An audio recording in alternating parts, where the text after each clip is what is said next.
year. And what you love about Mike is he's about all the things we want to be about. He's been consistent over the course of his career. He's a great piece of what we want to do on offense. We got a lot of faith in him. Myself as a head coach, as a play caller. I know Joe Burrow and he have a lot of chemistry together in the passing game. And so it was really critical that we got him back to enable us to continue to do the things that we do really well on offense. And again, he's a big part of this team as well. As a veteran leader on the team, leads by example. Guys respect the heck out of him. And so anytime we can continue to keep those guys around and continue to build on all the momentum that we gained with Mike last year, we're really excited to do that. So excited to welcome back Mike, and I'll turn it over to him.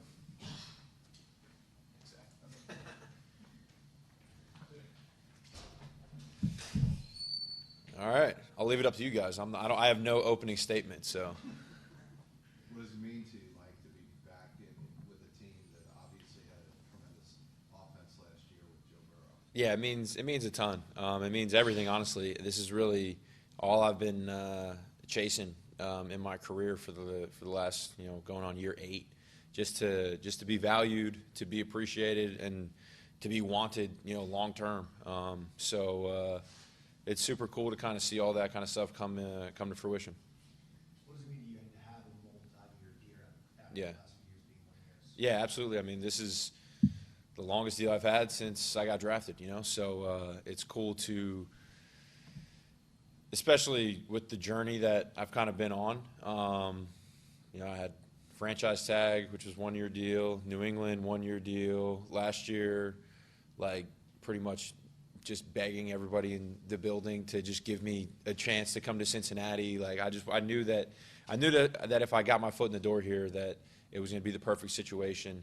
So now to capitalize on that and kind of see the vision before it happened, to kind of see that be what it is today. I'm super grateful, and it feels good to to be appreciated, to be wanted, to be valued. So I'm excited about it.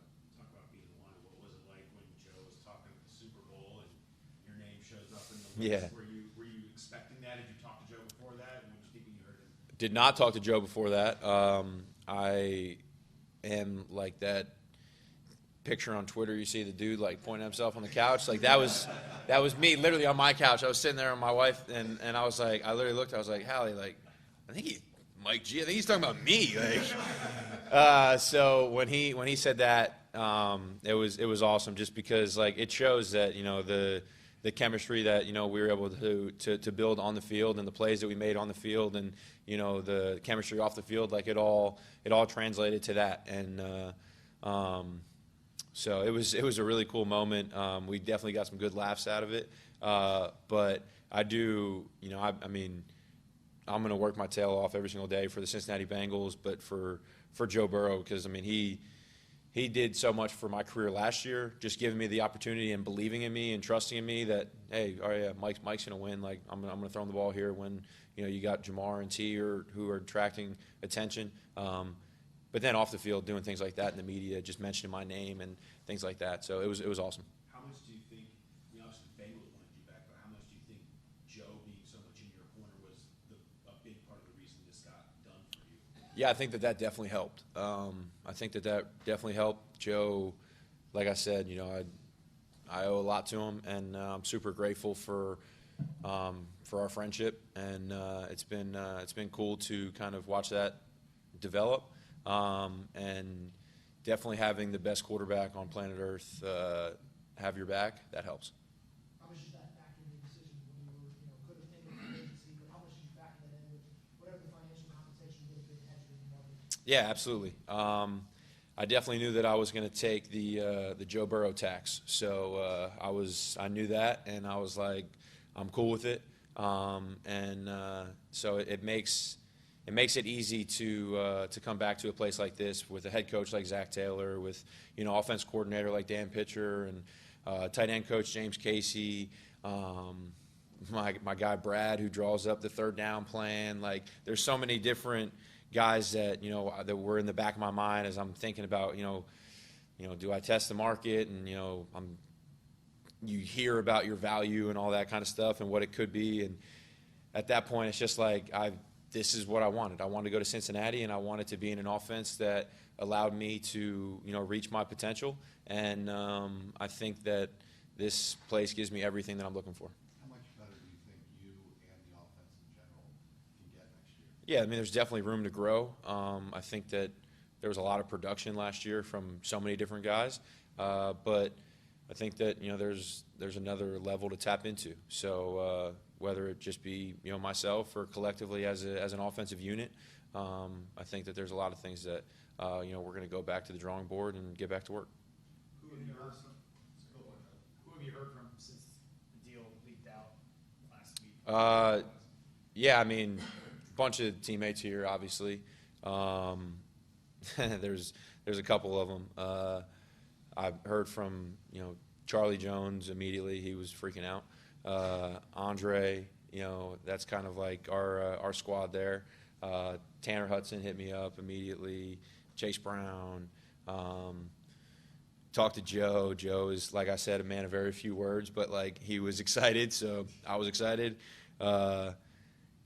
T texted Charlie Jones, because I hadn't had his number at that point, and said, "Nah," in all caps, "Nah, Mike is rich." And then I got a text from T a couple minutes later saying congrats. So now I got T saved in the contacts. No, I mean it's just cool. This is a fun team. It's a lot of good guys. And you got to give credit to Zach, because he lets everybody be themselves. So he's as long as you come in here with the right mindset, the respect of the organization, and you work hard, be yourself and go make plays on Sunday, and you got no problems here. So it's a great organization to be a part of, and all the guys are incredible. How much are you just like any other fan who's waiting to hear the latest on T and Jamar, hoping that they get their deals? Yeah. Luckily, Jamar, I mean, he's under contract, so he's going to be here, but it's just that he deserves what he deserves. So you're waiting for just that congratulations of him to say that. And then T obviously getting the tag. I got tagged once. There's so many different avenues that you can take. But that's just another guy that you wanted that guy in your organization for so many different reasons, because of the person that he is and the player that he is.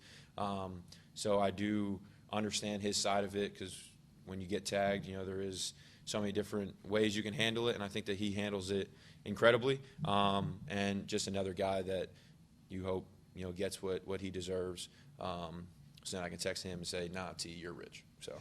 What's it been like watching Burrow be so vocal this offseason about the guys he feels like should be compensated fairly, advocating for you and other teammates? What's it been like seeing the quarterback be so public about that? Yeah, I think it's awesome, because he knows how talented he is, and what he's capable of with the correct pieces around him. And I think that he's just trying to do what's best for himself and what's best for the organization. And I think that everybody understands that. I don't think anybody takes it in a negative way.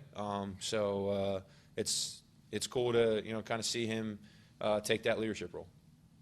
For you personally, going through it, there's so many guys, obviously, the offseason, as you talked about Jamar and T, knowing that the Bengals have a lot of responsibilities to try to get things done. How did you handle that personally when you were figuring out their free agency or not?